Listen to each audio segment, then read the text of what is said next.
Yes.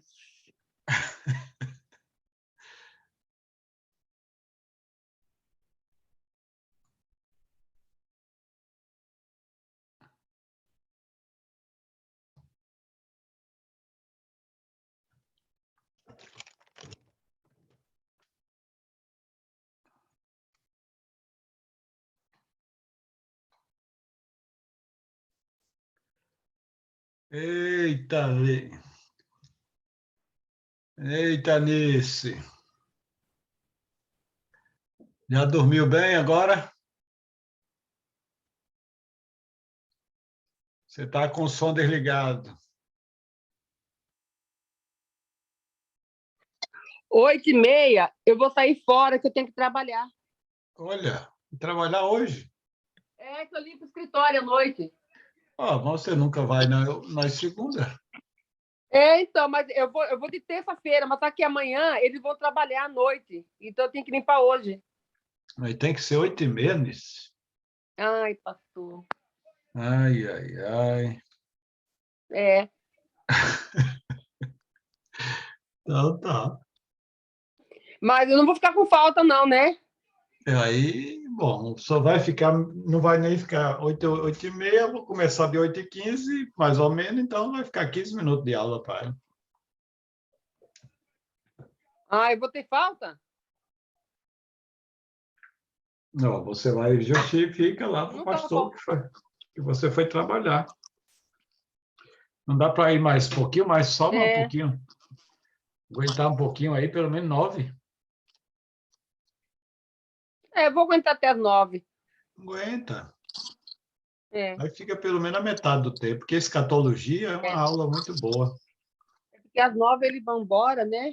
Aí eu só tranco por dentro depois que eu não tenho a chave lá do office. Então tá bom, às 9 horas eu vou. É, vai dar tudo certo aí. É. E as coisas, tudo tranquilo? Tudo tranquilo, graças a Deus. Então tá ótimo. Chanel tá aqui, boa. Olha aí, tá vendo? Tudo passa. É, Chanel foi pro salão quarta-feira, cortou o pelo. Aí, Ih, negócio tá bom demais aí. cortou o pelo, tá toda bonitona, engordando, aí, ó. Ah, Crescendo. ah, tá bom demais. É, Que a vida é melhor do que essa, não, né? nossa, vida mesmo que a da Chanel. Tô precisando de uma dessa, né, Denise? É o bebezinho aqui da casa. Ai, ai. Ô, pastor, mas tá tão complicado para fazer aquele exercício lá da última página, viu?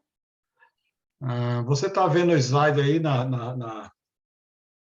Eu estou, mas mesmo assim tá complicado. Tem coisa Não, lá que. tô vendo, tô testando aqui agora. Você tá vendo o que aí? Agora não tô vendo nada, tô vendo só você, só o senhor. Deixa eu ver aqui.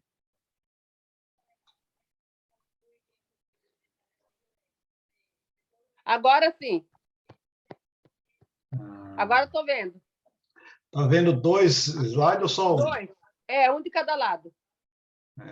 Tem que Tô vendo ver os dois, tá? só precisa ser um. Deixa eu ver aqui. O da figura ou o outro? Eu estou vendo aqui. Como é que eu faço?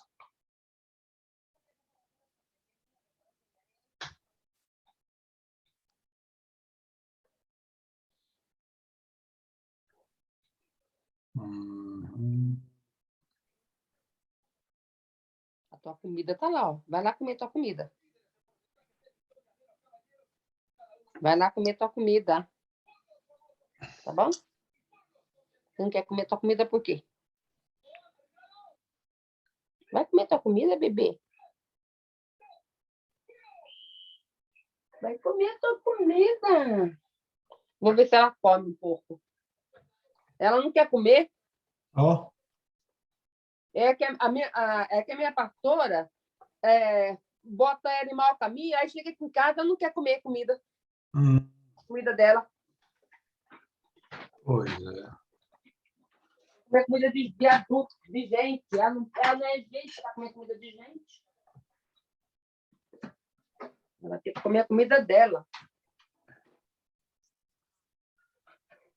E aí, gente, graça e paz. Amém. Estamos gravando nossa aula de hoje, dia 7 de março de 2022. Nesta segunda-feira, Academia Bereia, estaremos ministrando sobre a aula Escatologia Bíblica. Eu não sou nenhum expert em escatologia, comparado ao mestre Prestes, mas eu vou dar o meu melhor, até porque já preparei a aula e do jeito que ela estiver, nós vamos, assim, discorrer nesse assunto. Amém. Quero lembrar que essa é a última aula da nossa sequência. Nós estamos adiantados no programa e no próxima segunda-feira já não teria. O pastor queria que tivesse mais uma aula, mas pelo meu programa eu adiantei. Eu vi que a gente correu mais do que o previsto e estamos em vantagem. Então, próxima segunda-feira vocês estão de folga, podem adiantar os trabalhos, podem fazer alguma outra coisa, pelo menos não terá aula, porque esse programa está cumprido as matérias da Teologia Sistemática 2. Alguma dúvida? Não. Então, Não. tranquilo. E já falamos, conversei com ele agora 1 hora atrás, e ficou bem certo isso aí. Ele vai mandar um vídeo, um e-mail, um comunicado, explicando que, incentivando vocês a dedicarem esse tempo que não vai ter classe no trabalho, né, que vocês vão estar Pastor, para apresentar. Oi. pastor, a Márcia está falando que hoje ela não vai estar na aula porque ela está com muita dor de cabeça. Márcia Mello. Sim. Ela está escrevendo aí que ela está com muita dor de cabeça. Então tá. Então ela assiste o vídeo depois e certamente vai poder ver alguma coisa aqui. Nós temos hoje nossa aula de escatologia bíblica. Dentro desse programa da escatologia, nós temos, na verdade, uma introdução à escatologia bíblica, porque é muito assunto, né? Nós sabemos que não dá para poder desenvolver um assunto desse, senão com objetividade. Então, o que eu vou fazer aqui é dar uma superficializada em todos os temas da escatologia bíblica, que são vários temas numa matéria só. Na verdade, a escatologia bíblica tem várias doutrinas, várias matérias dentro dela. E entre elas, e aí torna-se uma matéria com vários temas, né? Então, o que é, na verdade, que nós gostaríamos de trabalhar? A apostila sugere esse programa aqui. Conceito, as 70 semanas de Daniel, a grande tribulação, né? O arrebatamento da igreja, a segunda vinda de Cristo, o milênio, o novo céu e a nova terra, e aí termina a nossa apostila. Mas eu, baseado nessa bibliografia, ampliei esse nosso programa com mais algumas informações, de forma que nós vamos ter aí um conteúdo à disposição de vocês. Quem gosta de comprar livros, há 2, 3 livros aqui como sugestões para vocês, né? Quem, porventura, gosta de pedir algum livro aí. Vocês têm a opção aí de pedir livro na Gerizim, na CPAD, na região aqui, eu pedi no Brasil, são livros muito bons para complementar o estudo em pauta. A escatologia é um assunto difícil. Ninguém tem a última palavra sobre esse assunto. Ninguém é completo nesse assunto. Por isso, sempre vai existir questões, sempre vai existir alguma dúvida, sempre vai existir algum ponto que não vai ficar 100% resolvido. Então, até por conta das diferentes opiniões das diferentes correntes teológicas. Então, eu deixo cada um pensar naquilo que achar mais conveniente.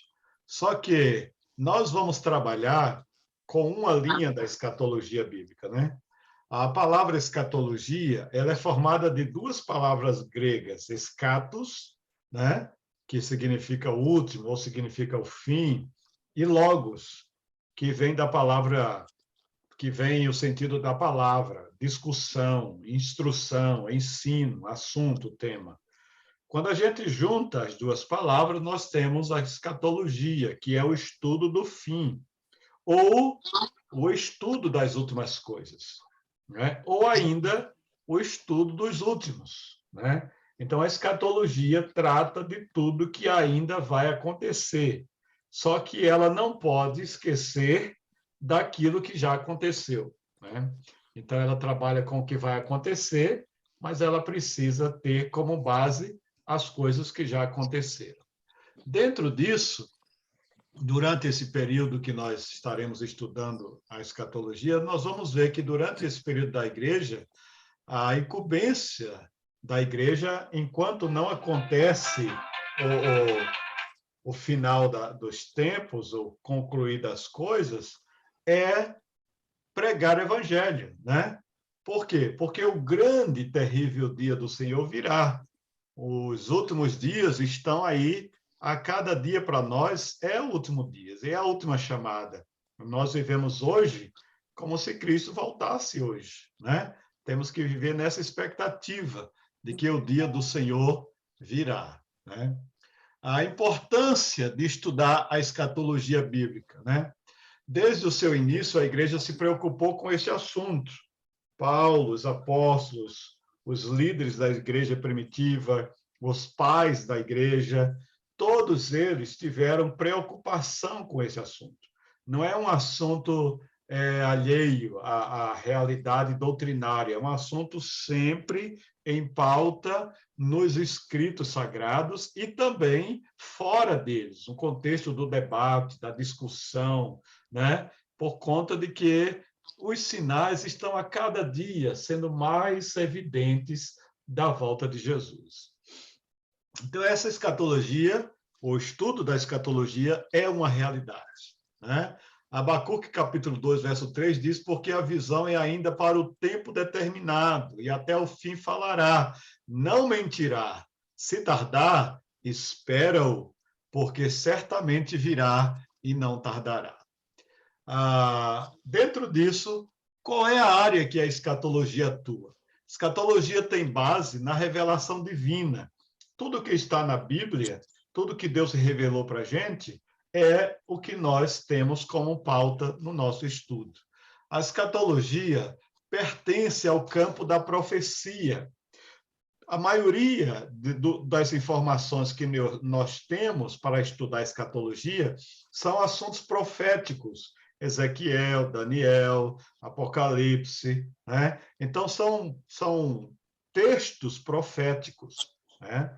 Mas a escatologia tem, para ser bem interpretada, dois métodos. O método alegórico ou figurado, que é um método que dá à pessoa a compreensão das figuras e das alegorias que a Bíblia. Por exemplo, nem tudo na Bíblia a gente pode interpretar como verdade, ou seja, melhor, como há coisas que são figuras. E se elas não forem bem interpretadas, o símbolo, a figura, pode dar um sentido errado ao texto. Então, existe um método chamado alegórico ou figurado. E existe um outro método chamado método literal e textual. Então, tem coisas que são alegorias, que são figuras, e tem coisas que são literal. Como interpretar isso depende do texto, porque o texto e o contexto vai dar a você, que estudante da escatologia, estudante da Bíblia, um sentido daquilo que você quer alcançar. Para muitas pessoas que estudam a escatologia, eles gostam de ver a questão das dispensações. O que são as dispensações? É uma sequência de estudos que dá uma linha escatológica, que dá um panorama, né? Por exemplo, eu tenho aqui um mapa sobre as 7 dispensações. A dispensação da inocência, da consciência, governo humano, a promessa, a lei, graça, né? A tribulação e o milênio. Nesse gráfico aqui, a gente tem um resumo escatológico daqueles que gostam de seguir a linha dispensacionalista, né? Mas eu não vou andar nesse caminho aqui. Eu vou trabalhar com você, levantando alguns pontos sobre os amilenistas. Quem são essas pessoas? São aqueles que ensinam que não haverá nenhum milênio, pelo menos na Terra. Então, os amilenistas isentam qualquer ideia de que vai ter um milênio. Tem outro grupo que são os amilenistas, pensam assim, olha para essa imagem e você vê que eles pensam dessa forma, né? Aí você depois fica com essa imagem aí gravada. Temos também os amilenistas, eles ensinam, não, melhor, esses são os mesmos. Temos os pós-milenistas, que eles começam a espalhar-se a partir do século XVIII. Seus adeptos interpretam os 1000 anos do milênio como uma extensão do período atual da igreja, ou seja, a igreja vive esse período milenar. Então, estamos vivendo na era milenar, segundo os pós-milenistas, né? E existe um grupo chamado pré-milenistas. Essa corrente acredita que o retorno de Cristo e a ressurreição dos salvos e o tribunal de Cristo será antes do milênio. Então, os pré-milenistas, que a maioria segue, né? Nós vamos ver que no decorrer do nosso estudo, muitos vão se identificar com essa corrente pré-milenista. Mas não se esqueça que existem os amilenistas e os pós-milenistas. Né? Aí tem alguns gráficos, né, que eu estou deixando para vocês. Vamos começar o nosso primeiro passo da escatologia, que não necessariamente nessa ordem, mas a escatologia tem que pensar na questão da existência eterna. E o passo que vai para a existência eterna é a morte, todos têm que morrer, se não for arrebatado, tem que passar pela morte, né? E para isso tem que ressuscitar. Seja o justo ou seja o ímpio, eles vão passar por um processo de ressurreição. Mas vamos falar apenas da ressurreição dos justos.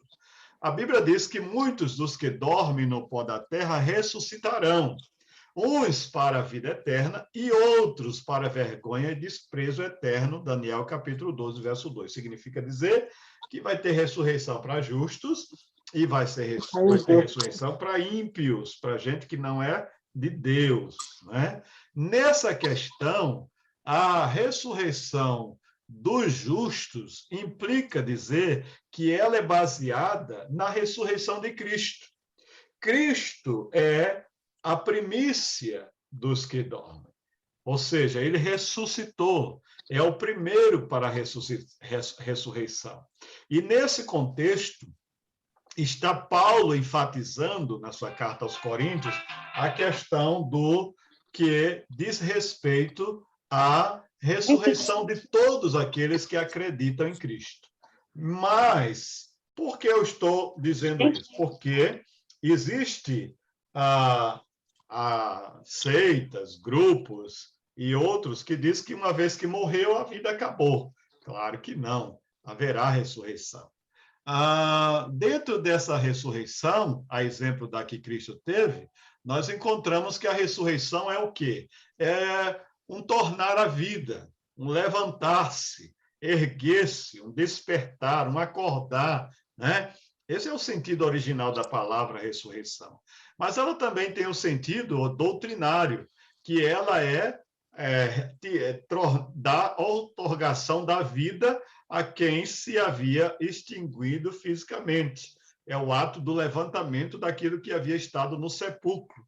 Isso é sentido doutrinário da palavra ressurreição. Paulo fala um capítulo bem capítulo 15 da sua primeira carta, muito sobre esse assunto, né, da ressurreição dos mortos. É bom separar a ressurreição dos mortos da ressurreição dentre os mortos. Existe a ressurreição, né, para todos os mortos, e existe a ressurreição de entre os mortos, que são aqueles que saíram de entre os mortos, salvos, para a ressurreição em Cristo Jesus, né? Então, tem alguns sentidos escatológicos, que nós vamos ver também que existe ressurreição do justo e ressurreição dos ímpios. A primeira questão a ser lembrada aqui é a questão das ressurreições. Quantas ressurreições existem ou existirão, pastor? O tempo aqui é o seguinte: vamos explicar a ressurreição do justo e a dos ímpios. A primeira ressurreição, o tempo dela divide-se em 3 fases distintas. Na primeira, refere-se à ressurreição de Cristo e de muitos santos lá do Antigo Testamento. Lembra aquele texto que Mateus fala que existiram muitos que foram ressuscitados após Jesus morrer na cruz? E os sepulcros foram abertos, e os sepulcros se abriram. Aquela foi a primeira lava, a primeira fase de ressurretos, né? Depois nós temos outro grupo de ressurreição, que vai ser os que estarão sendo ressuscitados na vinda de Jesus, quando Jesus voltar nas nuvens para buscar a sua igreja. Os que estiverem mortos ressuscitarão primeiro, diz o apóstolo Paulo. E haverá um terceiro grupo de ressuscitados. Quais será? Os pós-tribulação, aqueles que vão lá para o final, né? Esse grupo vai ser aqueles que Paulo, melhor dizendo que João, né, olha, diz: e quem são esses, Senhor? Esses são os que vieram de grande tribulação, esses que não aceitaram a marca da besta. Haverá um grupo que vai ser também daqueles que vão participar do milênio e venceram a grande tribulação. Essas são as 3 fases, né? E como serão os corpos dos que ressuscitaram?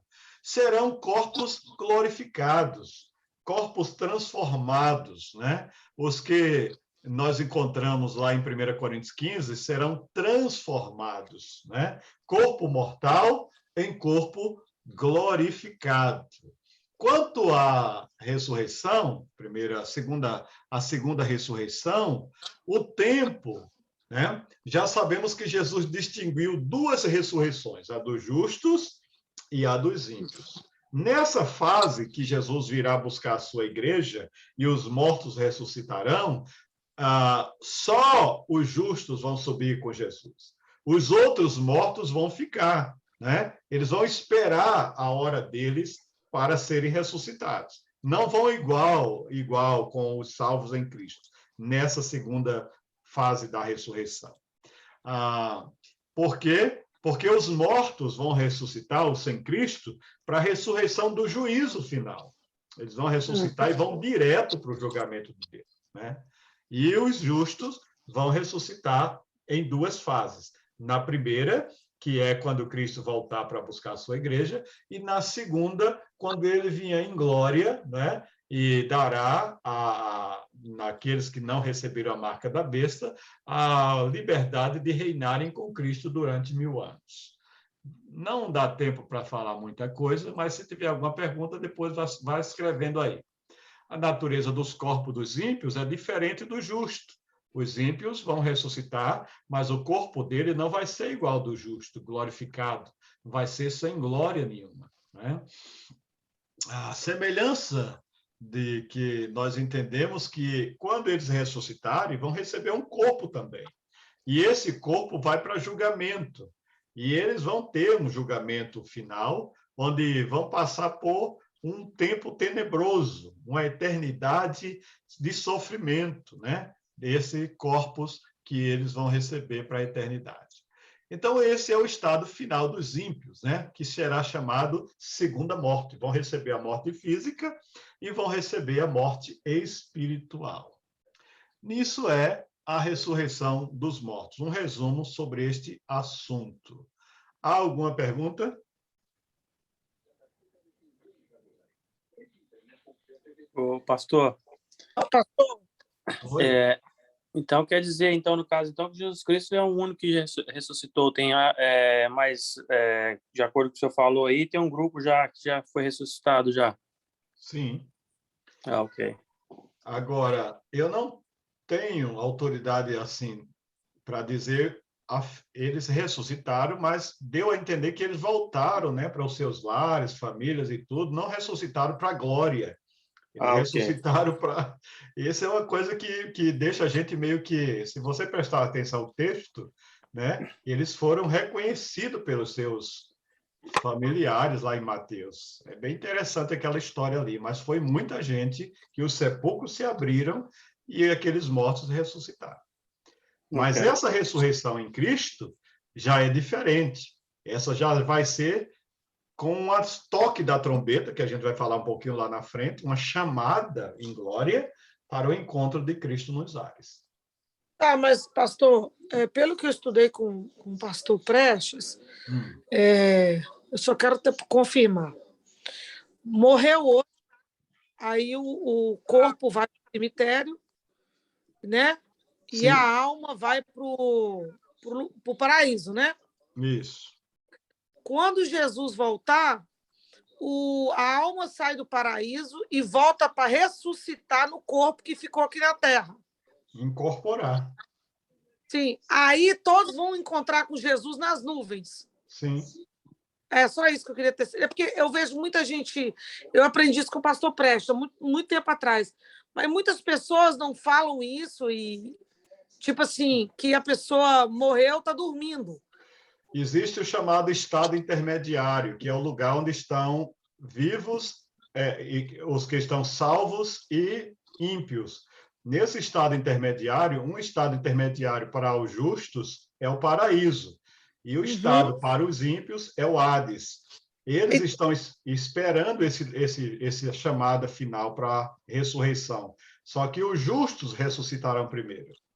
Ou seja, os ímpios só vão ressuscitar no final, né? Mas se o justo ele está no paraíso, o senhor acha que o ímpio ele já está sofrendo alguma coisa ou ele só está dormindo? Estão Porque o inferno sofrendo, não está pronto, né? sofrendo, sentindo a sua culpa e sabendo da condenação que lhe espera. Então, na verdade, eles não estão no inferno, porque o inferno não está pronto, mas eles estão no lugar sofrendo já. Assim como os salvos estão num paraíso, num lugar bom, Meu de Deus, paz e alegria. Mas ainda não é plena, não é o céu ainda. Nossa, é muito forte isso, né, pastor? Mas E vamos por que as pessoas pregam muito isso? Porque não sabem ou porque não querem? Porque muita gente não tem autoridade para falar nesse assunto, porque não tem segurança muitas vezes, não tem uma linha de pensamento segura para explicar certas questões e às vezes prefere eu não vou mentir para o senhor, não. Estou estudando com o pastor Prestes muitos anos para entrar aqui dentro, porque é meio complicado mesmo. Mas eu estou tentando trazer uma linha bem mais simples aqui. Vamos lá. Aqui, continuando. Sinais da vinda de Cristo, todos nós estamos vendo aí a cada momento, instante, né?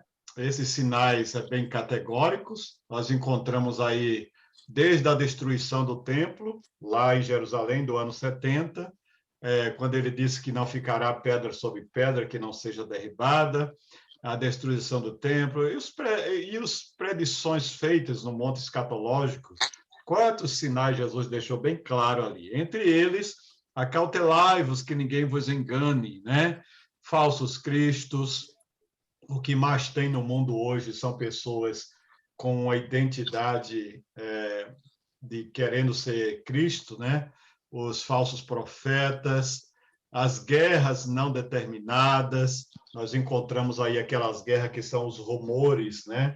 E nunca vimos tão de perto o clima de guerra como nesse século passado para agora, né? Primeira Guerra Mundial, Segunda Guerra Mundial e prestes a uma Terceira Guerra Mundial. Estamos num clima tenso nesses últimos dias. Podemos ver também falsos profetas, gente aí falando abobrinha para todo lado, enganando multidões, né? São coisas horríveis que estão acontecendo.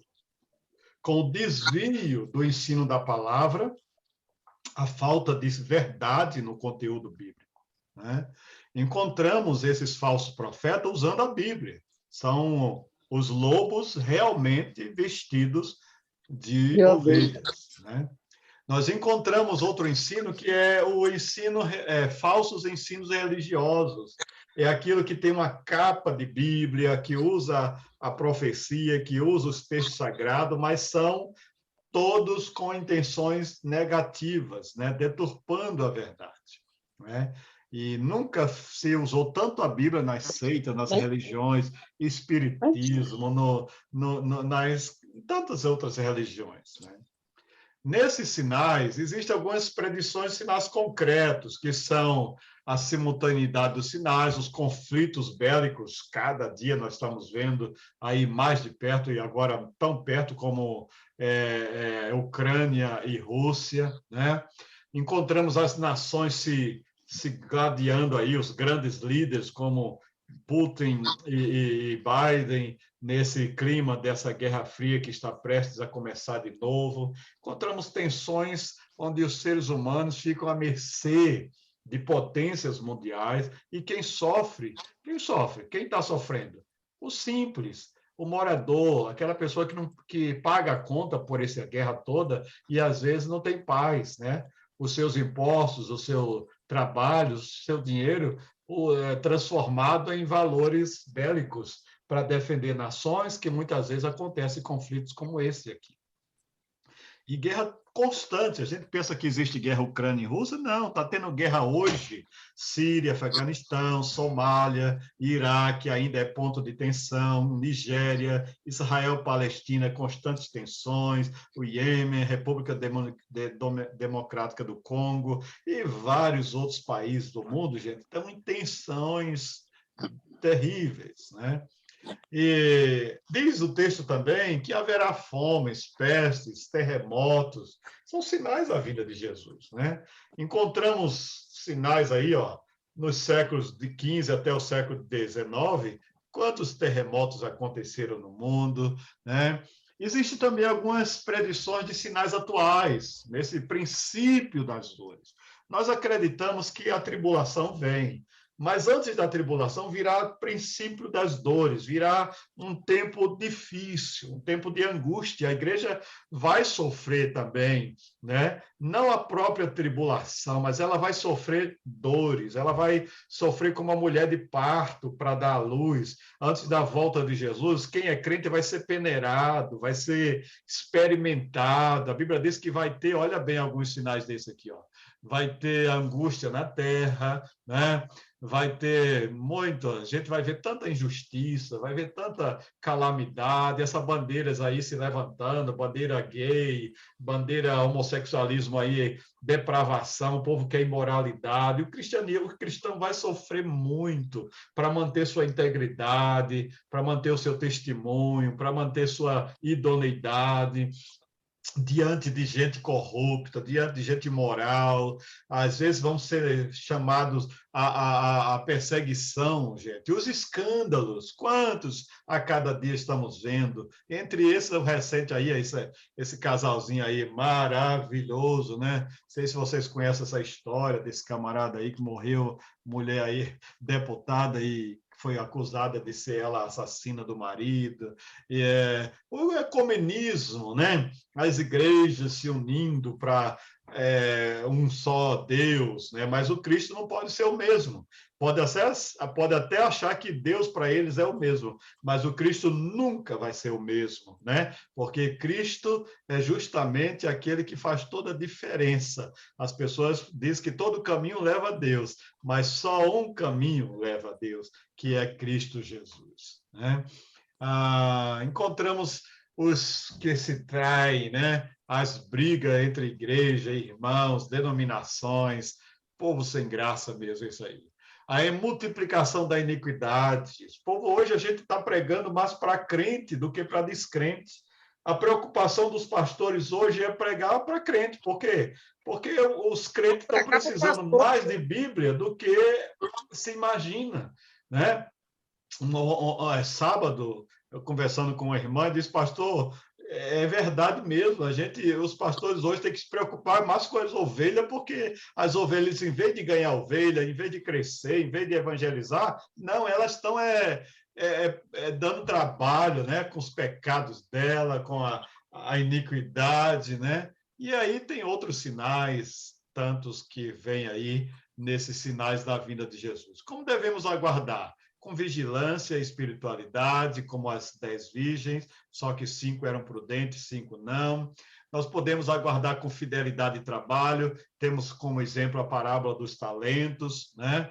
Nós podemos aguardar como, lembrai-vos da mulher de Ló. Jesus disse assim, olha, um bom exemplo para vocês. Lembre-se da mulher de Ló. Ficou para trás, transformada numa estátua de sal.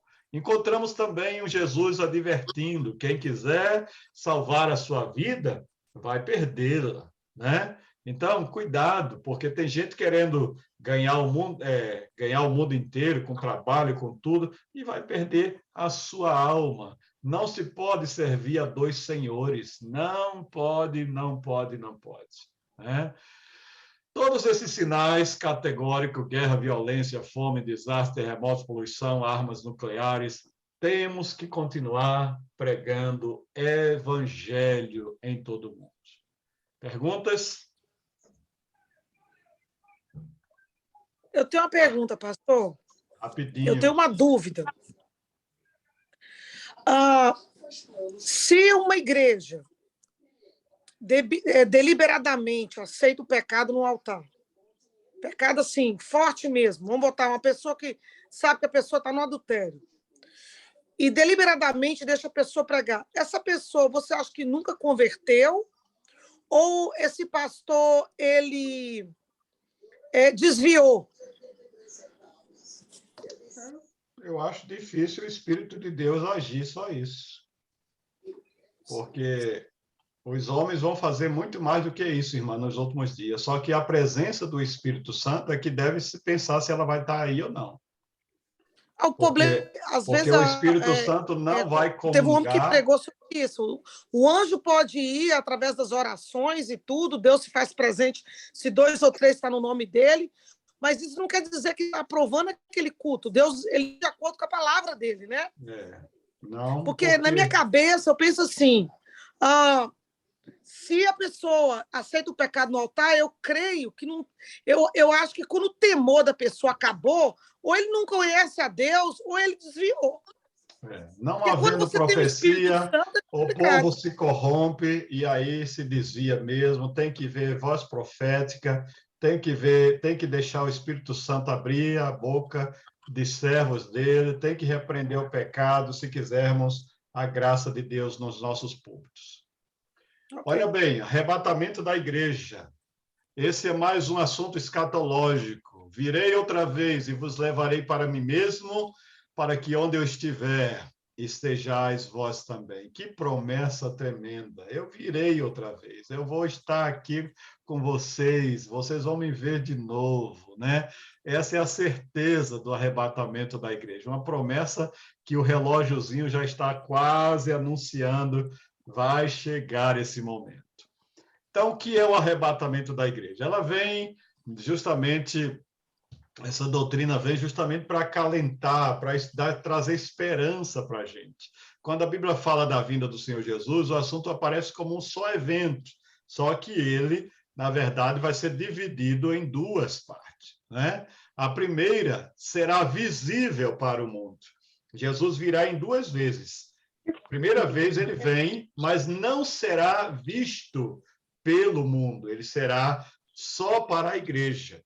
E na segunda, ele será visível na terra por todos. Na primeira vez, nós vamos encontrar ele nos ares.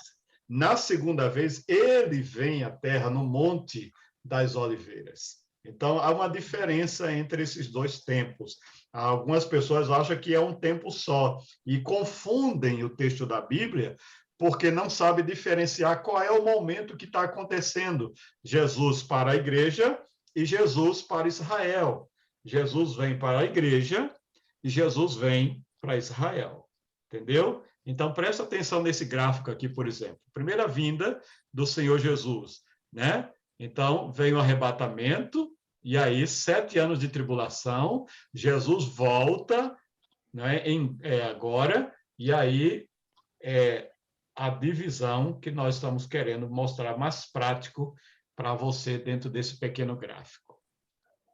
Há interpretações diferentes. Nós estamos seguindo a linha, né, aqui de interpretação diferente, porque existem os pós-tribulacionistas que têm essa ideia escatológica de que essa escola interpreta que a igreja remida por Cristo passará pela grande tribulação, e são os pós-tribulacionistas. Existem os mid-tribulacionistas, que diz que a igreja vai passar uma parte da grande tribulação, e existe os pré-tribulacionistas, que ensina que o arrebatamento da igreja ocorrerá antes que se inicie o período da grande tribulação. Então, preste atenção que você vai encontrar um colega aí, um irmão lá da igreja A, B ou C, que pode crer diferente de você. O importante não é se você é pré, pós ou tribulação. O importante é se você vai para o céu. O importante é se você vai ser arrebatado, se você crê que você vai ser arrebatado. Isso é mais importante. Então, deixa ele crer se ele vai passar a tribulação, deixa ele passar. Se ele vai passar só metade da tribulação, deixa ele passar. Se ele acredita que não vai passar a tribulação, deixa também. Então, cada um vai crer do seu jeito. Então, quais são os 3 pontos? São os pós-tribulacionistas, são os mid-tribulacionistas e são os pré-tribulacionistas. Esses são 3 segmentos. Por isso, crer na volta de Jesus tem um sentido para uns e tem um sentido para outros. Uns acreditam que vai ser um evento só. Outros, como nós estamos dizendo, vai ser em 2 tempos. Ele vem para a igreja e depois ele vem para Israel, né? Mais um exemplo aqui, pré, mid e pós, né? 2 palavras gregas relativas ao arrebatamento é parousia, né, e epifania.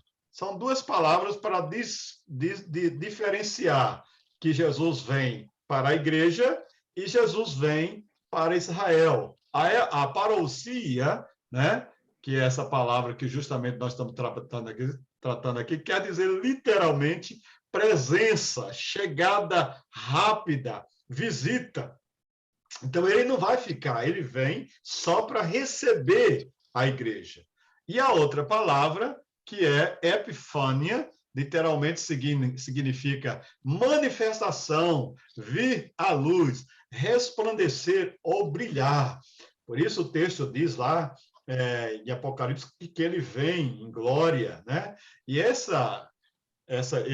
complemento desse texto também é bem relativo com relação à parousia, que é abrangente, pode se referir tanto ao evento da vinda de Cristo para a igreja, como para o mundo, muitas vezes. A palavra pode também ter esse sentido em algumas ocasiões. Tem que saber ver o contexto para saber onde a palavra está sendo aplicada, né? Então, a epifania, né, e a parousia. Isso é a diferença. Ele vem para a igreja e ele vem para Israel. Dentro desse contexto, no primeiro evento, Cristo, pelo poder da sua palavra, com a voz de arcanjo, o arcanjo vai tocar a trombeta, né? E no abrir e piscar de olhos, né? A expressão fechar de olhos é mais correta, piscar de olhos, né? A igreja vai ser arrebatada, vai ser ao encontro de Cristo. E os mortos vão ressuscitar primeiro, né? Depois os vivos serão transformados. Mas vai ser tão rápido, simultâneo, quase que simultâneo, esse acontecimento. E no segundo evento, a volta de Cristo acontecerá no final dos 7 anos da grande tribulação. Passou a grande tribulação, todas as catástrofes, os sinais, as trombetas, os selos e as taças, né, que serão derramadas. aí cumpriu-se o juízo de Deus sobre a terra, aí virá Cristo para as nações, né? Virá com o seu exército celestial. Vamos ver quem vai participar desse arrebatamento. Primeiro, o próprio Cristo, que virá e será visto nas nuvens. Depois, nós teremos o arcanjo. Será que será o arcanjo Miguel, né, que vai tocar essa trombeta? Ou será que existem outros arcanjos lá na eternidade, né? Tem um outro evento, os mortos em Cristo, né? Ele diz que eles ressuscitarão primeiro. Interessante, que fenômeno. Não importa onde estiverem, do jeito que morreram, o que tiver acontecido, vão receber um corpo glorificado. Aleluia por isso. Os vivos preparados vão ser transformados, receber um corpo transformados. Que bênção, maravilha, né? Eu não sei, porque nenhum ser humano experimentou isso para contar essa história. O que é receber essa transformação de um corpo mortal para um corpo semelhante ao de Cristo ressuscitado, um Cristo glorificado, né? Os corpos mortais serão revestidos de imortalidade. Elementos especiais do arrebatamento. Será surpresa, né? Vigia, crente, porque será surpresa. O exemplo disso é a parábola das 10 virgens, que 5 dormiu no ponto. Não se preparou para aquele encontro com o noivo. Outro, invisibilidade, né? Será um evento só para os crentes nos ares. Tanto que a terra vai ficar confusa. Onde é que foi esse povo, né? Existe um hino antigo, né? Onde está este povo barulhento? Onde está que não se vê nem o irmão? Alguém com voz de lamento vai dizer neste momento: aquele povo foi embora para Sião. Então vai ser invisível, sumiram, mas o mundo não vai entender como é que aconteceu isso, não, né? A imaterialidade, o mortal se revestir de imortalidade, é uma coisa que não dá para explicar, né? Coisa tremenda o corpo que vamos receber. A velocidade vai ser tão rápido, né? Não vai ser uma questão da semana, um pouquinho aqui, não, gente, é simultâneo, uma velocidade rápido, assim, né? Sumindo da terra, no abrir e piscar de olhos. Isso é sobre o arrebatamento da igreja. Alguma pergunta? Glória a Deus. Sei que vocês querem aula, né? Oi. Essa vinda de Jesus, né, para Israel, essa aí será no momento em que já Israel vai estar encurralado, vamos dizer, para... Vou já chegar lá. Ok. Vamos na sequência aqui. Estou agora no arrebatamento. Depois do arrebatamento, o que é que viria? Viria o tribunal de Cristo. Tem gente que não prega sobre isso também, Cristina. Tribunal de Cristo. Depois que os crentes for arrebatados para o encontro com Cristo nas nuvens, haverá duas coisas lá. Uma é essa aqui, ó, o tribunal de Cristo. Todos nós compareceremos perante o tribunal de Cristo. Olha o que diz Paulo, 2 Coríntios 5:10. Para cada um receber segundo o que tiver feito por meio do corpo, ou bem ou mal. Esse tribunal não é para condenação. Esse tribunal é para galardão, é para recompensar os crentes, gente. Assim, então, coroas, né? São as recompensas, né? E essas recompensas que Deus vai dar para cada um, né? Aí sim, desse tribunal de Cristo, aí virá em seguida as bodas do Cordeiro. Mas o interessante desse tribunal, o que é esse tribunal? Paulo diz que esse tribunal vai ser avaliado das obras, dos materiais, como de uma construção, né? Ou seja, nós construímos a nossa casa espiritual aqui. Com que nós estamos construindo? Paulo diz que cada um veja como edifica. Se é com ouro, prata ou pedra preciosa, ou se é com palha, feno ou madeira. O que é que você está usando na sua construção? Por quê? Eu acho interessante que há duas palavras gregas, uma é critério e a outra é binar. Todas duas dão um sentido de recompensa, de dar um galardão, de dar um prêmio. Era muito usada nos Jogos Olímpicos dos tempos romanos e de Grécia. Então, era dada pelos juízes. O juízo ia julgar se aquela pessoa merecia aquele prêmio. E aí Paulo está usando essa linguagem figurada para dizer para nós que nós seremos também julgados, né? E onde será esse julgamento? Será na glória de Deus, será no céu, no lugar onde ele já está preparando para nós. Ele diz, eu vou preparar-vos lugar. Eu virei e vos levarei para mim mesmo. Esse lugar que ele foi preparar é o eterno lugar, é o céu, né? Além dessas nuvens que nós estamos vendo, existe o lugar que Deus está preparado para nós. Quem vai ser julgado? Os crentes. Puxa, pastor, os crentes vão ser julgados? Vão. Não para condenação, vão ser julgados para galardão. Tem gente que vai ser salvo, irmão, só pela misericórdia. Vai ser salvo ali no leito, não fez nada para Jesus, a recompensa dele não pode se comparar à de um Paulo, à de um Abraão, à de uma pessoa que teve uma história digna. Né? Então, essas mulheres aí batalhadoras da história da vida cristã e homens, esses camaradas que deram a vida pelo amor de Deus, nem se compara a mim, talvez alguns de vocês, mas todos vamos ser julgados. Não se sabe o que vai acontecer com a história de cada um. Os julgados, né, segundo Paulo em 2 Coríntios 5, de 1 a 10, né, falam daqueles que lutaram, que perseveraram, que alcançaram chegar lá.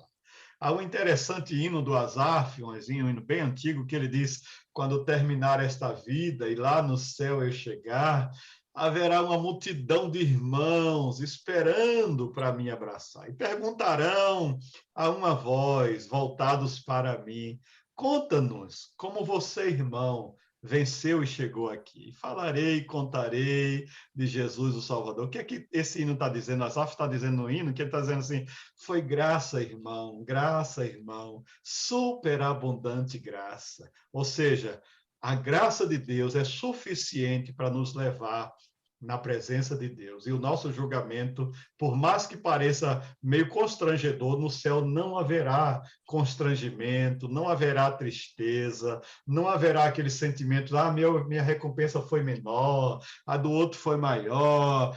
Não, a gente não está com um sentimento humano mais. A gente vai louvar a Deus. O que a gente quer mesmo é estar na presença dele. Louvado seja o nome do Senhor. Então, esses são os juízo, o julgamento. Depois do tribunal de Cristo, né, vem as recompensas. Existem tipos de recompensa. Uns acham que a coroa da vida é uma recompensa, outros acham que a coroa de gozo é uma recompensa, outros acham que a coroa da justiça, segundo Timóteo 4, é outra recompensa, a coroa da vida é outra recompensa. Eu não sei exatamente coroa da glória. Quais são esses prêmios que Deus vai dar para a gente? São simbólicos aqui no texto da Bíblia, mas dizendo para a gente que haverá uma recompensa. Então, irmãos, o que será que você vai receber lá no céu? Qual será o seu galardão, né? Qual será a sua recompensa? É bom pensar nisso e não enterrar os seus talentos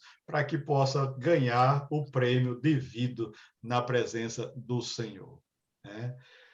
Aí vem as bodas. Depois que você foi galardoado, passou pelo teste lá do julgamento, né? Aí vem as bodas. As bodas nada mais é do que a recompensa daquela grande mesa, sentado ao lado dos grandes heróis da fé. Eita glória! Já pensou estar ao lado desses homens aí de Deus, né? Essas mulheres de Deus aí, aquela grande mesa. Diz Apocalipse 19, verso 7. Regozijemo-nos e alegremo-nos e demos-lhe glória, porque vindas são o quê?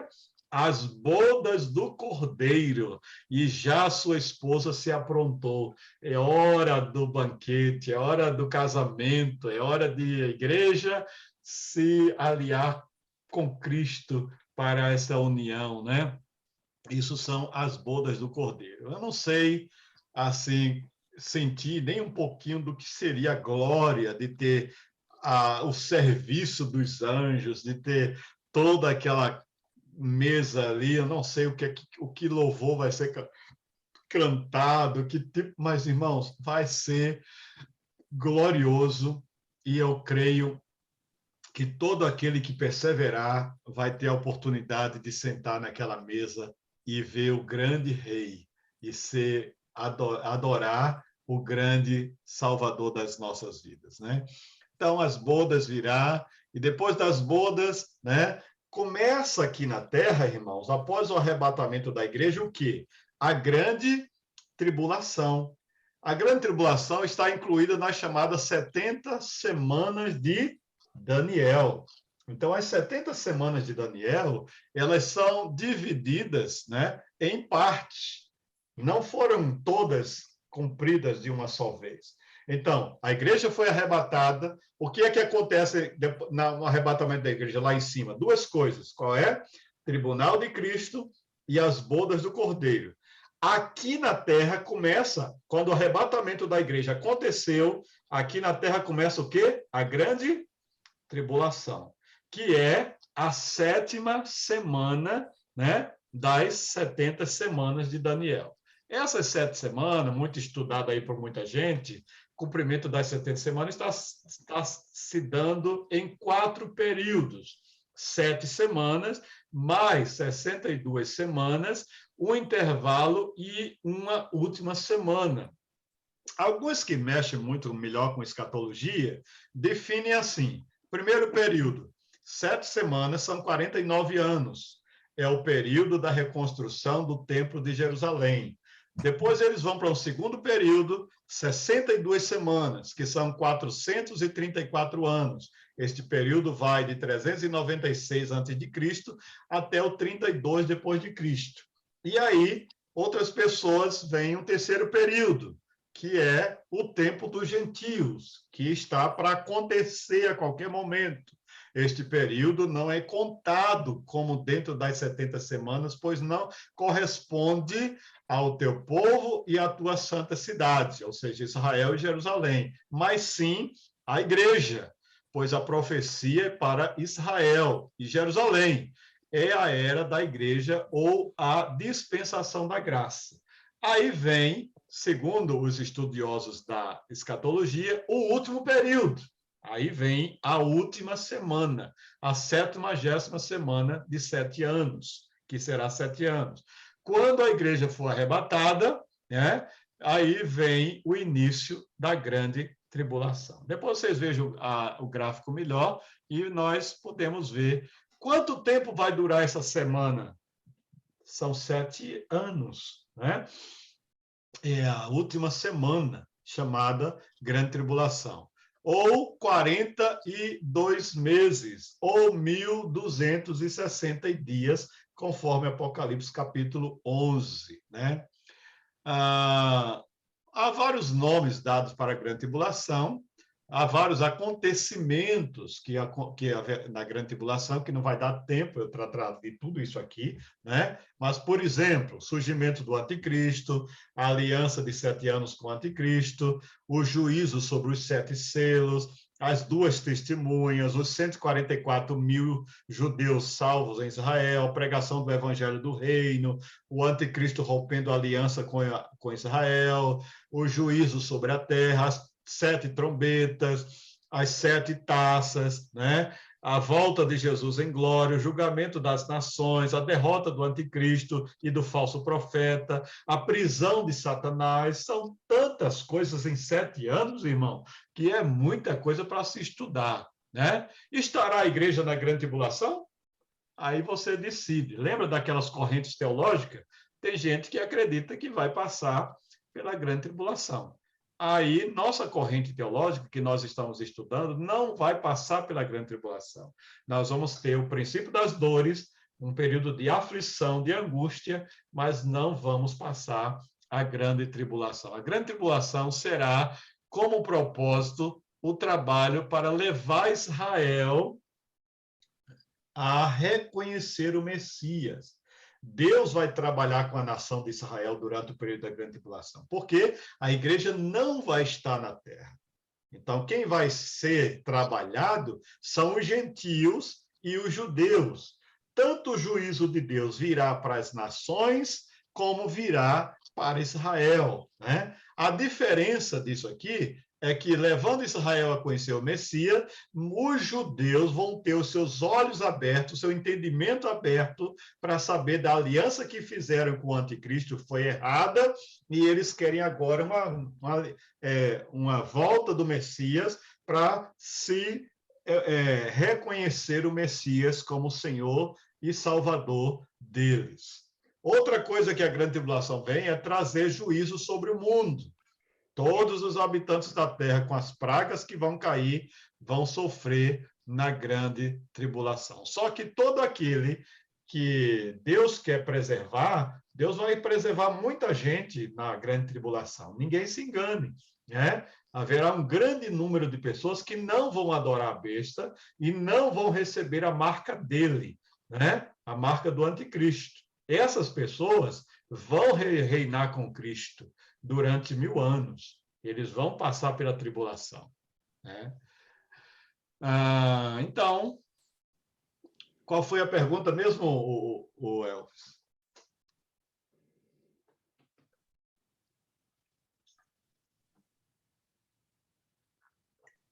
Está sem som ainda.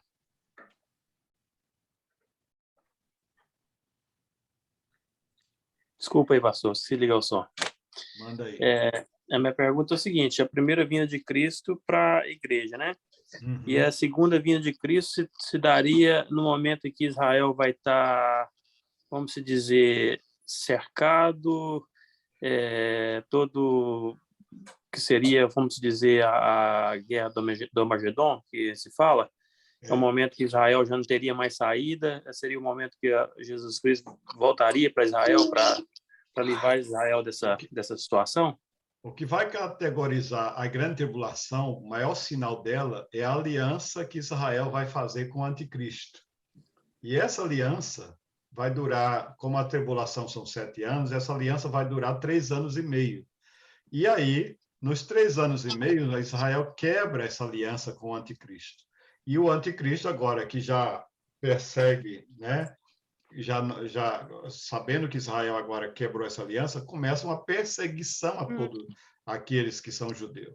E é nesses 3 anos e meio seguintes que haverá muita aflição, muita perseguição àqueles judeus que não querem mais nada com o anticristo. Sendo já praticamente o momento de Israel ser sucumbido, de que o anticristo reúne as nações para destruir Israel, Cristo vem e dá o livramento que a nação de Israel precisa. Ele virá sobre o Monte das Oliveiras e aí estabelecerá o seu reino milenial. Depois da grande tribulação, Israel reconhece agora Cristo como Salvador. Quando ele vê Jesus voltando, eles se adoram ao Messias, reconhecem o Salvador deles, né? E aí começa um reinado de Cristo sobre a terra durante 1000 anos, onde a capital desse reino será Jerusalém. Israel será o povo eleito e Jerusalém a capital desse grande milênio, desse grande reino, né? Durante 1000 anos. Sim, porque muitas vezes quando se fala em Jesus Cristo, Monte das Oliveiras, a volta de Jesus Cristo, né? O Monte das Oliveiras, muitas pessoas, até eu já pensei isso, né? Hoje está ficando mais claro para mim que não, que muitas das vezes está ligado à volta de Jesus Cristo para a igreja também. O pessoal pensa que quando vai ser para a igreja, vai ser que Jesus Cristo vai voltar, Monte das Oliveiras, e então não é, né? No caso, seria ele volta primeiro para a igreja e depois onde a Bíblia se diz que ele voltará ao Monte das Oliveiras, seria para Israel. Exatamente. Okay. Nessa vinda para Israel, começa-se o reinado do milênio e aí se estabelece o reino de Cristo. Mas na tribulação, haverá muitas coisas que não dá para a gente compartilhar em tão pouco tempo. Mas eu quero passar rapidez. Por exemplo, Quem são os cavaleiros do Apocalipse? São 4 cavaleiros que a Bíblia fala. Eles são simbólicos. O branco, cavalo branco, o cavalo vermelho, né? O cavalo amarelo e o cavalo preto. Esses cavaleiros do Apocalipse simbolizam o falso ensino, guerra, fome e morte. São acontecimentos que vão intensificar-se na grande tribulação. O falso ensino, por causa do anticristo. Esse cavalo branco do Apocalipse não é Jesus. Esse cavaleiro aí é o anticristo, é o falso ensino, né? É os falsos profetas do anticristo. As guerras vão ser intensas, o anticristo vai trazer uma falsa paz, né? A fome vai se intensificar, mesmo com toda a promessa que o anticristo vai fazer, a fome e a morte por causa das guerras civis serão intensas no mundo todo, né? Quem são as 2 testemunhas do Apocalipse? Eu enviei as minhas 2 testemunhas, vestidas com roupa feita de pano grosseiro, e elas anunciarão a mensagem de Deus durante 1260 dias. A Bíblia diz que vai ter 2 testemunhas, vai ter 2 homens de Deus no meio da praça, pregando, anunciando, falando. Quem são essas 2 testemunhas? Será que é Moisés e Elias? Será que Elias e Enoque? Será que Moisés e Enoque? Deixo você pensar sobre o assunto, né? Porque está aí essa questão de alguns colocar Elias e Moisés, outros colocar Enoque e Elias, outros ficam diversificando. Quem são essas 2 testemunhas? Porque não morreram, não passaram pela morte e voltarão para morrer e ressuscitar. Isso é o ponto de tensão da história, que todos vão passar pela morte. Elias não se conhece essa história dele ter morrido, foi arrebatado.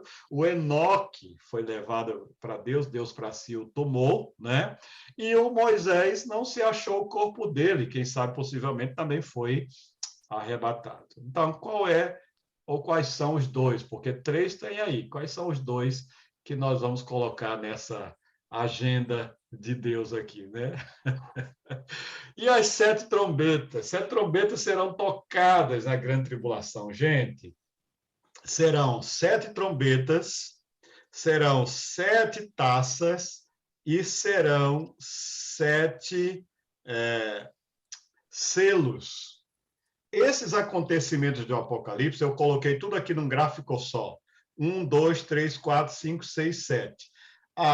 7 taças e 7 trombetas e os 7 selos são eventos quase que simultâneos. Apenas muda de figura, muda de tempo, mas está se referindo a períodos iguais, não são períodos diferentes.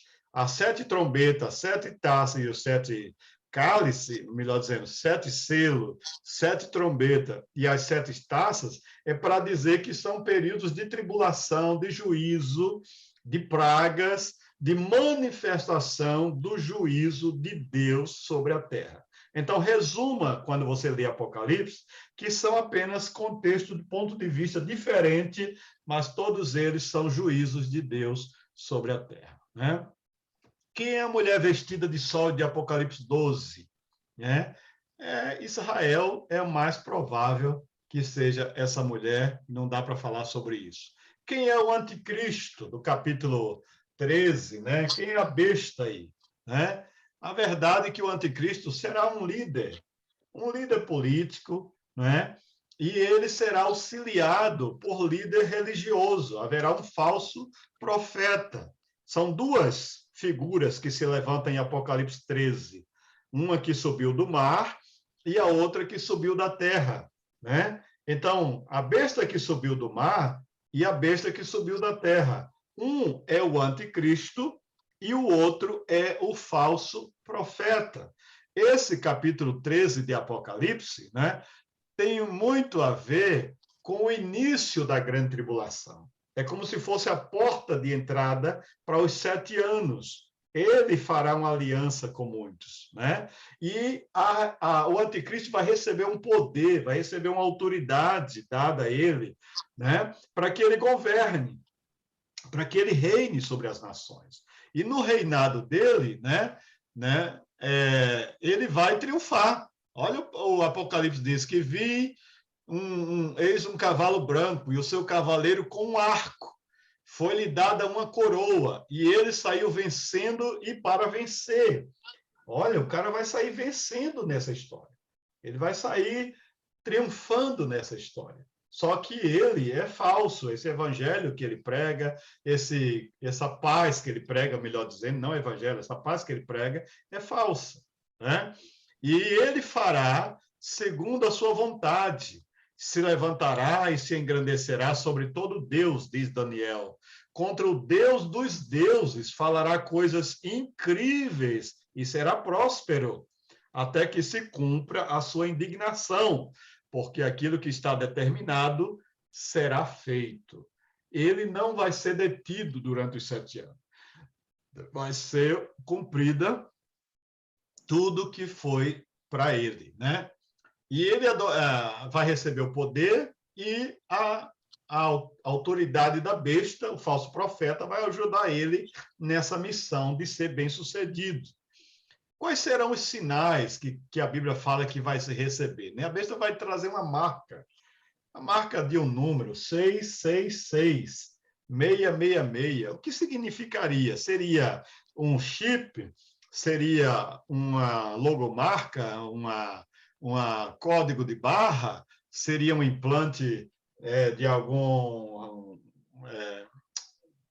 como é que chama hoje desses... que bota no carro, né? Que acha você em qualquer lugar, não sei qual é, gente. Eu sei que a Bíblia diz que é um número de homem, e o seu número é 666. Significa dizer, com isso, que toda a humanidade, todos os pequenos e grandes, ricos e pobres, os livres e escravos, estarão como que sobre o controle, sobre como a supervisão do anticristo. Vai vir alguma tecnologia nova capaz de ser isso bem mais prático, porque já tem muita coisa parecida, né? Será que vai ter um chip, vai ter um card, vai ter não sei, não é um sistema que vai botar todo mundo dentro disso, como os Estados Unidos quer fazer, a ID nacional, por exemplo, onde todo mundo vai ser colocado dentro de um sistema? Não sei o que é que vai ser, mas sei que é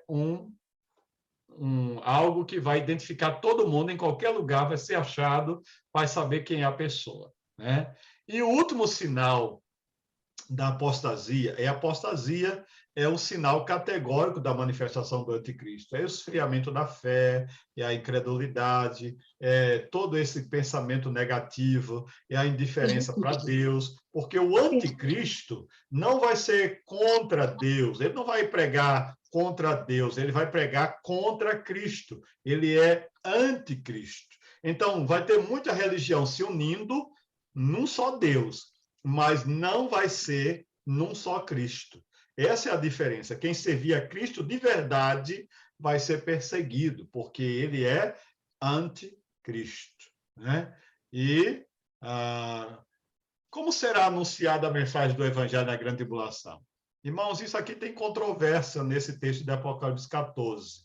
Vi outro anjo voando pelo meio do céu, tendo o evangelho eterno para pregar aos que se assentam sobre a terra e a cada nação e tribo e língua e povo, dizendo em grande voz: temei a Deus, dá-lhe glória, pois é chegada a hora do seu juízo. Adorai aquele que fez o céu e a terra, e o mar e as fontes das águas. Será que esse anjo, esse mensageiro, é um anjo mesmo ou é um mensageiro, como está lá em Apocalipse?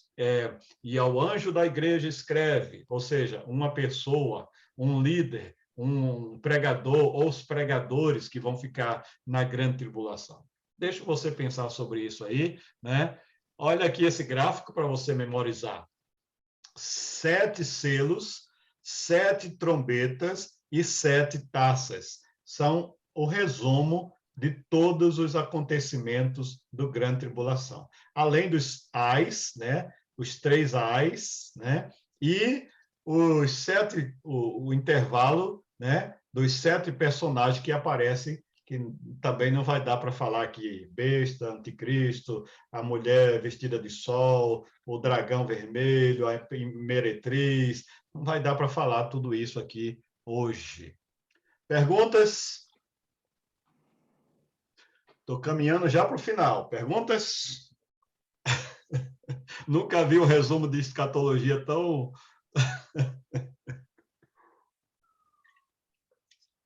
Nada? Tudo bem. Então, acabando a grande tribulação, onde Israel está oprimido pelo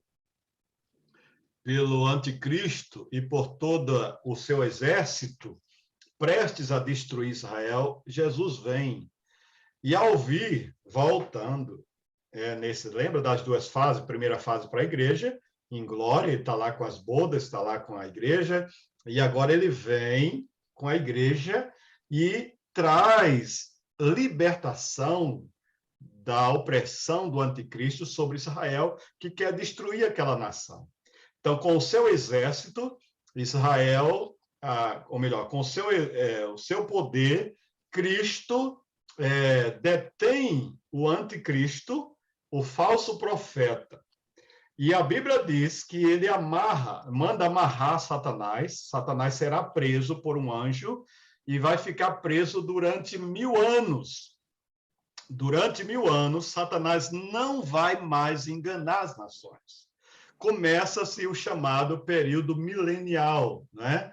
O milênio é um período de 1000 anos em que Cristo reinará sobre a terra, dando cumprimento às alianças abraâmica, davídica, bem como a nova aliança.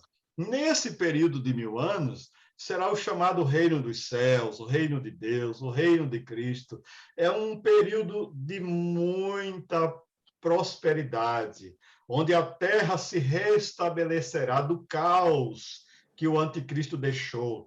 As guerras, as fomes, as pestes, todas as pragas que caíram durante a grande tribulação, a terra ficou arrasada, ficou destruída, um caos de guerra.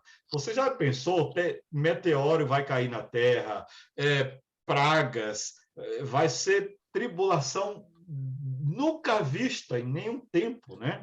E aí vai ser, nesse milênio, a restauração disso tudo.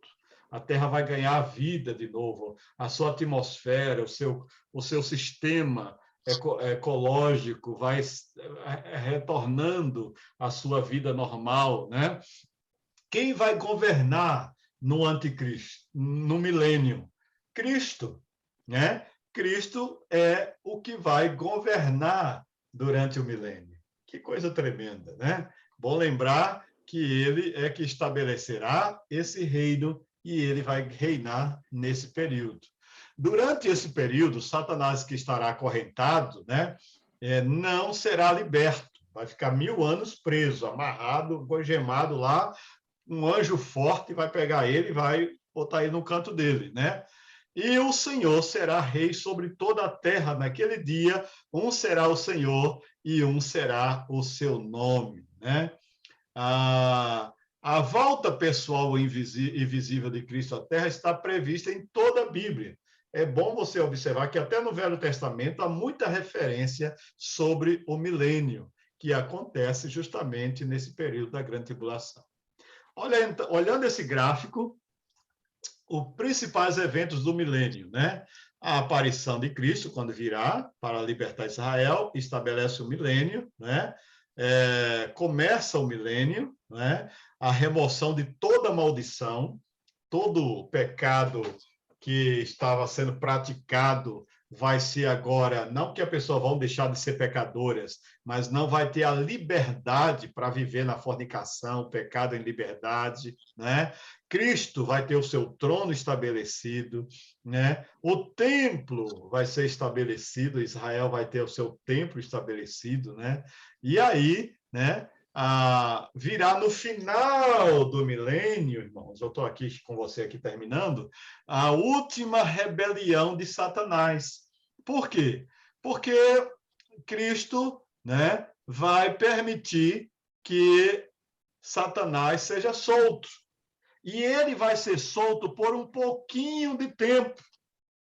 Você conferir na sua Bíblia aí, Apocalipse 19 e Apocalipse 20, ele vai ser bem rapidinho. Mas quando ele for solto, ele virá aliciando todas as nações. E ele vai juntar todos eles em um campo de batalha. Tipo assim, agora nós vamos vencer esse reino, nós vamos destruir essa nação, capital desse império, desse reino, e eles vão se juntar todos em frente, caminhando, marchando, para destruir a cidade santa, a cidade amada. E o que é que a palavra de Deus diz? Lá em Apocalipse 19, Apocalipse 20, e desceu fogo do céu e os consumiu. Ou seja, Jesus vai mandar fogo do céu, vai destruir todos esses exércitos, né? E nessa campanha de destruir a cidade, além de destruir todos os exércitos que estarão caminhando contra Israel, né? Satanás será agora lançado no lago que arde com fogo e enxofre. E juntamente com Satanás, a besta e o falso profeta.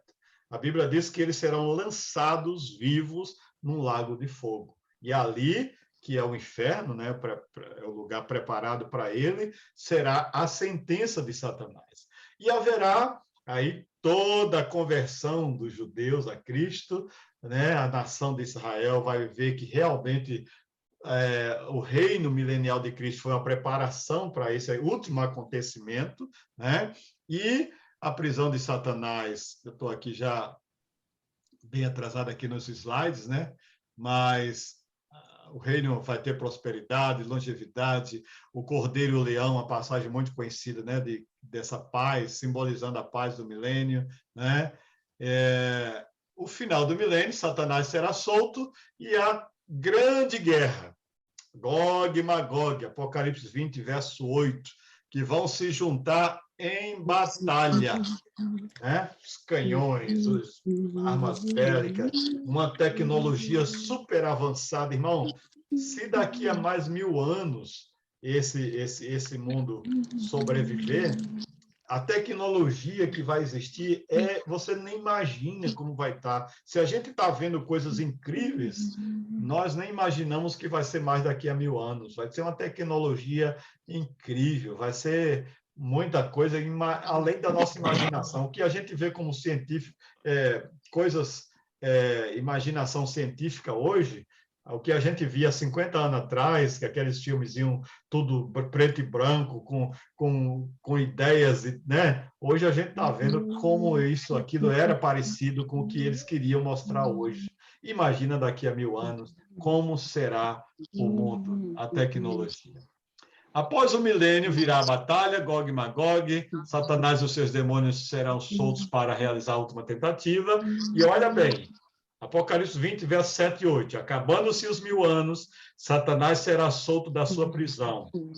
Sairá a enganar as nações que estão sobre os 4 cantos da terra.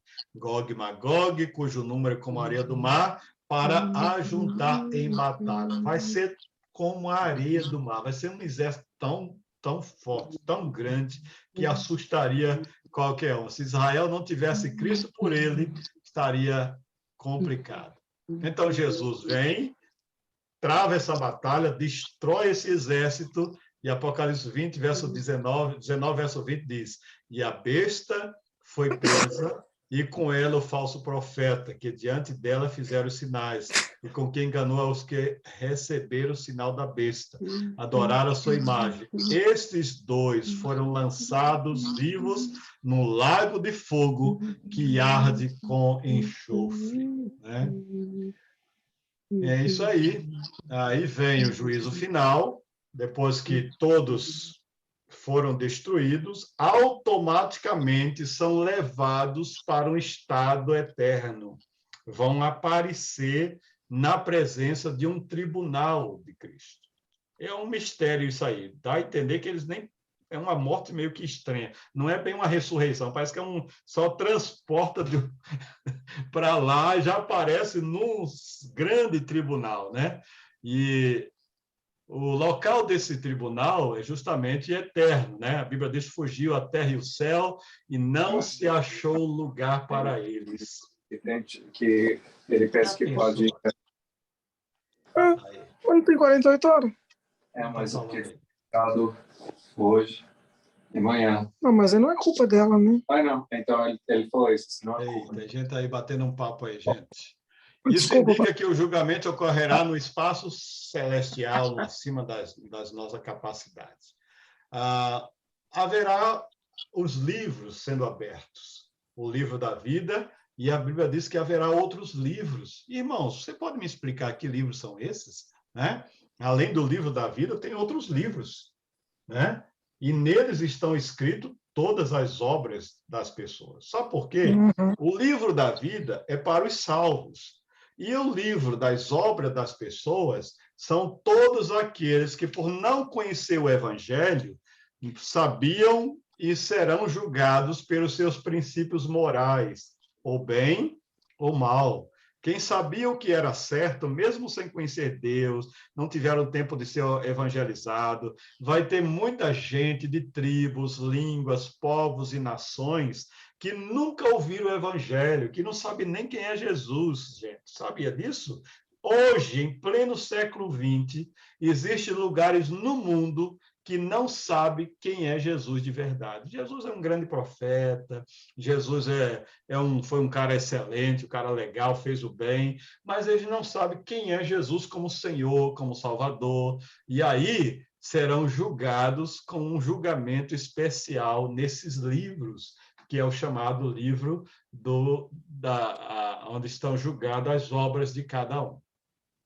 Apocalipse 20, verso 13. Foram julgados cada um segundo as suas obras. Né?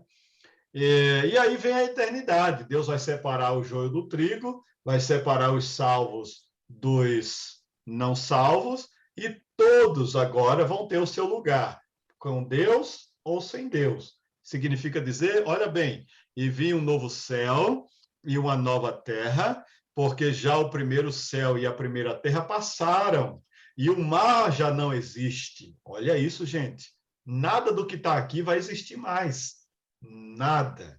Mas nós, segundo a sua promessa, aguardamos novos céus e nova terra, em que habita a justiça. Quem anda esperando viver aqui para sempre, irmão, não vai para o céu nunca mesmo. Porque eis que eu crio novos céus e nova terra, e não haverá mais lembrança das coisas passadas, e nem mais se recordarão. Ei, olha isso aí, gente. Você não tem mais lembrança das coisas ruins, dos sentimentos ruins, daquilo que causou tristeza em você, daquilo que lhe fez mal. Olha que coisa tremenda. Sai fora todo rancor, todo mal, discórdia. Você teve um babadozinho com alguém aí, olha, acabou tudo, meu irmão. A vida na eternidade. Olha aí. Estou saindo, viu? Vai lá. Ô, pastor. Estou mais E 5 Moisés minutos, mas vai lá, Miss. E Moisés falou, né, com Deus para riscar o nome dele do livro.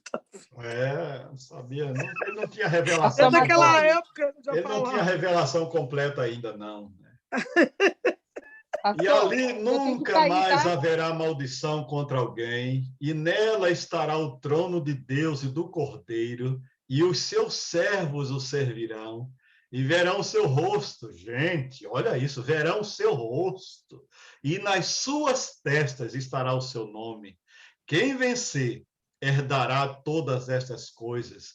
Eu serei o seu Deus, e ele será o meu filho. E aí a cidade celestial, vi também a cidade santa, Nova Jerusalém, que descia do céu.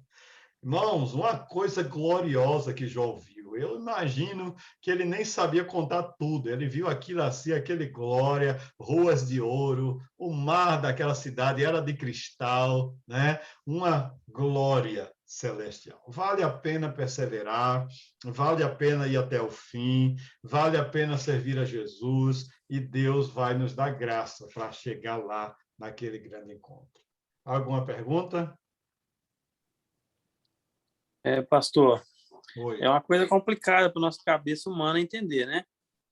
Porque se o milênio só vai estar pessoas com o corpo glorificado, né? Não. No Do milênio milênio. vai ter os habitantes da Terra normal, mas a igreja sim, vai estar Mas glorificada. no final da tribulação não vai ser só os que vão ser salvos que vai prosseguir, Sim. vamos dizer, com o milênio, não? Na tribulação, o mundo continuará sendo o mundo com todos os seus governos e nações. Quem vai reinar sobre o mundo será a igreja e Israel. Aí sim, a igreja com corpos glorificados, mas Israel não. Israel ainda não vai estar glorificado. Ah, tá. Israel vai passar por todo esse processo que miraculosamente aparece lá no final da grande tribulação, lá no final do milênio, todos comparecendo perante o tribunal de Cristo. Aí, nessa parte, eu não sei lhe dizer o milagre que Deus vai fazer para esse transportar toda essa multidão para o lugar celestial de julgamento final.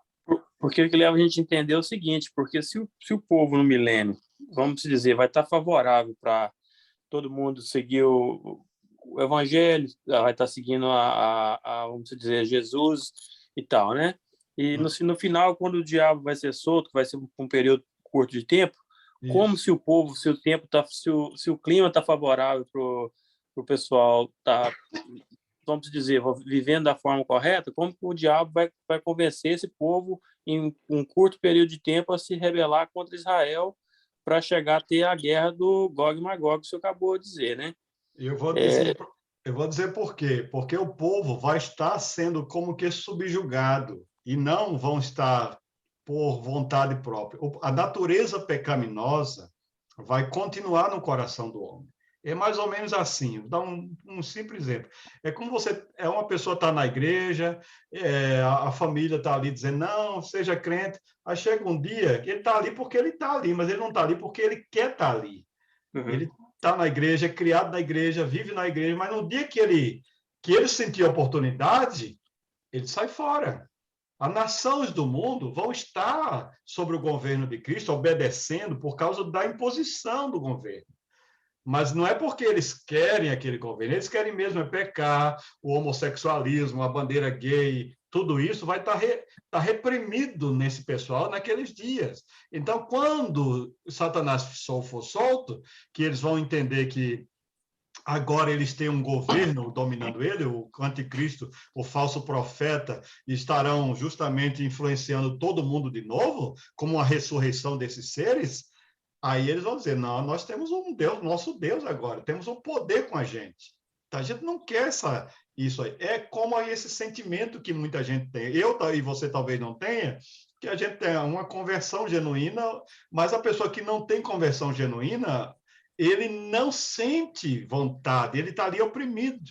Ele está andando às vezes, numa família crente, porque a mãe impõe, numa igreja, porque o marido é crente da mulher, tal. E, às vezes, na primeira oportunidade, o cara vai para o pecado. Isso é o que acontece e vai acontecer no final do milênio. Os caras vão cair no pecado porque a natureza pecaminosa está nele mesmo. Já a igreja que está reinando, e Israel que se converteu a Messias, não. Israel vai reconhecer Jesus como Senhor, e ele não vai cair nessa. Nem Israel e nem a igreja que já está transformada. Mas o povo do mundo, poucos deles vão se salvar, mesmo no milênio, por incrível que pareça. Entendi. Aí ficou melhor explicado agora. Agora entendeu melhor. É perigoso pensar que milênio vai ser salvação para todo mundo, mas não vai mesmo. Pelo contrário, tem muita gente que não vai. Oi. Pastor? Oi. Eu já estou Nisso. saindo, tá? Tá bom, Nisso. Agora Então, tudo tá, bem. paz para todos vocês. Vai trabalhar, né, Nisso? Deus te abençoe. Amém. Tá bom. A paz. Paz. Gente, nós estamos terminando também. Com a graça de Deus, essa oportunidade de ter estado com vocês. Escatologia tem muita pergunta, muita questão. É assunto para a gente bater papo assim, quem sabe, toda semana. E trabalhar um tema desse. É gostoso isso, seria mais proveitoso. Eu não sou o cara na escatologia, mas eu amo isso, gosto desse assunto. E eu dei uma aula sobre Apocalipse lá na nossa igreja durante, eu acho que, 3 meses para estudar o livro do Apocalipse, né? E a gente vê que não deu nem a metade, assim, porque é muito tranquilo, é muito legal, e você estude, faça comparações, mas nunca vai acabar as dúvidas. Nunca vai deixar de ter dúvida, porque alguém vai ter uma opinião diferente, alguém vai ter uma linha teológica diferente, e às vezes a gente quer confrontar o outro. Não, estude para você aprender, para alimentar a sua fé, para segurar-se dos pontos de convicção e não das dúvidas. Dúvidas vão existir, mas se apegue àquilo que é concreto. O que é concreto? A certeza de que Deus está preparando um lugar para todos nós. Isso é promessa e ela vai se cumprir. Que Deus lhe abençoe, graça para o seu coração. Deixa eu ver aqui quem está conosco hoje para entregar essa caderneta ao Prestes. A Nice, que já saiu. Precisou ir trabalhar. A Alexandre. Ali o Elvis. Temos aqui a Cristina. Cristiane.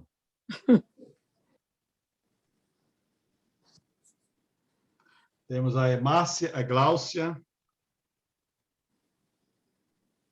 E o Fabiano. 1, 2, 3, 4, 5, 6. 1, 2, 3, 4, 5. E um já saiu. 2, 3, 4, 5. E um saiu 6. Ó, o pastor Prestes vai mandar uma mensagem para vocês depois, explicando aí sobre o novo tempo de aula, o novo horário. E eu agradeço muito a paciência de vocês de poder estar esse tempo desfrutando da palavra de Deus. Se precisar de alguma coisa nas igrejas, alguma palestra, alguma mensagem, um tempo para poder compartilhar alguma coisa com vocês em outros assuntos da igreja, sintam-se à vontade. Será um prazer poder compartilhar o estudo, uma reunião de homens, um congresso, alguma coisa que eu possa servir. Fiquem à vontade, estarei à disposição de qualquer um de vocês. Obrigado, Pai. Aceite a nossa gratidão, porque temos essa liberdade de estudar a Tua palavra. Cuida dessa escola, abençoe a vida do pastor Prestes, sobre ele o renovo da unção, ó Deus, dessas decisões que ele tem que tomar, desses problemas acontecendo em família, o Senhor cuida de tudo, dá a Tua bênção, que tudo isso seja redundar, que venha redundar em vitória, para a glória do Teu nome. Oramos pelos alunos, a aprendizagem, guarda no coração, Deus, de cada um deles o conhecimento do Senhor, porque aquele dia virá e nós temos esperança de encontrarmos com o Senhor. Nós te agradecemos por tudo, dá-nos uma semana de vitória, em nome de Jesus. Pastor. Deus abençoe, gente. Obrigado. Amém. Muita paz para você. Amém. Pode ser boa noite para todo mundo. Deus abençoe. Amém.